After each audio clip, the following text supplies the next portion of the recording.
Magandang gabi mga kababayan at sa aking mga kabatang pasaway, February 9, 2025.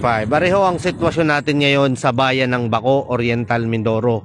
Binaha po ang bayan ng Baco na dahil po sa matindi at walang tigil sa pagbuhos ng ulan. Yan po ay nararanasan natin, yung pagbuhos ng ulan na yan halos sa buong lalawigan. Kaya po ang atin mga kababayan dito ay nilubog ho ang kanilang mga kabahayan. Ganun na rin ho ang kanilang kabuhayan, tulad po ng ating mga palayan, palaisdaan, sagingan at kalamansian. Kaya ho sa ating mga kababayan, tayo ay maging mapagmatsyag, mapagmasid para lang sa ganun, kung may pagtaas ng tubig ay may report ho agad natin sa MDRRMO, PDRRMO, lang sa ganun ma-actionan ho agad. Para kung sakali pong ganyan niya ho mangyari, kayo ho ay mailikas agad at madala po agad sa evacuation center.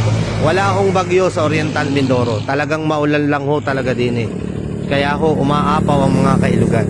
Sa mga followers ko dyan, please share this video para updated po lahat ng kababayan natin din ho sa Oriental Mindoro. At samahan po natin silang magdasal para sa paghupa ng baha sa bayan ng Baco at sa ilang bayan dito sa Oriental Mindoro. Mag-iingat po kayo mga kababayan. God bless us all.